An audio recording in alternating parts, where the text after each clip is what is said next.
Welcome to Lesson 3 in Module 5. So we're going to talk about timed writing, and I'm going to introduce the Pomodoro Method.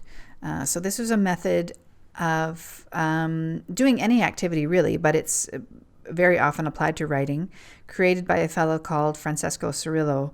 And you can Google his name and Pomodoro Method, and you'll come to the Wikipedia page, and it goes into lots of detail about this method. It's very simple though, and I'm just going to go over it with you here today. And the reason I bring it up and mention it in this course is that it's really great for dealing with distraction.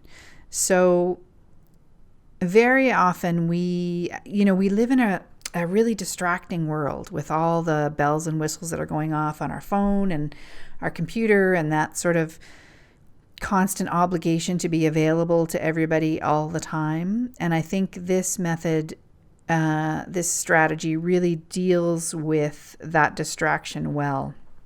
And one of the reasons is that the reason it's called Pomodoro is that when Francesco created it, he used a little kitchen timer that was shaped like a tomato.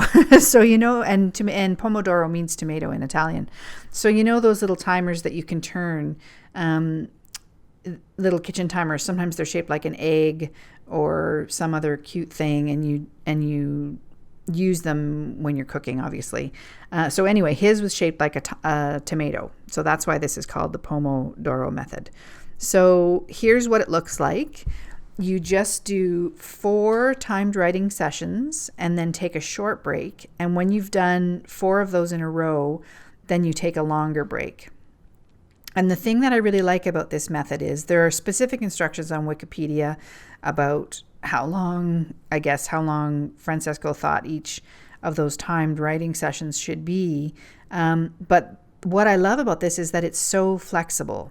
And so if you're really struggling with your writing or you're brand new, this method is really super flexible. So your timed writing could be as short as 5 minutes. Like if you're really struggling to focus and concentrate. And what's going to happen is, of course, because of neural pathways and all that stuff about brain plasticity, you're over a few days and weeks, your brain is going to learn how to focus during these timed writing breaks or writing sessions. And then the short break allows you to refresh after that. And then the longer break after the 4th writing session gives you even more time to refresh. And I think when Francesco envisioned this, what's up on the screen now is referred to as a set.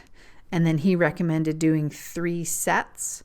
That would require quite a bit of time. Like if you're writing for 15 minutes and then taking a 5-minute break and doing 4 of those and then taking a longer break, you're looking at an hour and a half. And so that's why I say this is super flexible. You could just do 5 minutes, take a 2 or 3 minute break, get a glass of water, go to the bathroom, come back, and do that sort of thing. And then you can gradually build up the amount of time that you're writing during, of course. So that's why I really like this method. And it, as this quote says, this is from the Wikipedia entry, it really reduces the impact of internal and external interruptions and helps you to focus and stay in that flow state. So we talked about the right brain, left brain thing in a previous lesson. And initially when we start out, it can be difficult to stay in our right brain for a long period of time in that flow state. But if you're doing it just for short bursts and then rewarding yourself with a little break, that your ability to stay there on the right side of your brain is going to increase. So this is a great strategy to use combined with that idea about the right brain and the left brain. And what we're actually doing here too is we're building muscle. So we've used that marathon analogy all the way along in this course. And this is a real muscle builder strategy to use. So that's another reason why I like it as well. So in the next lesson, we're going to talk about not breaking the chains. And I'm going to refer to Jerry Seinfeld. So let's get in there. See you then.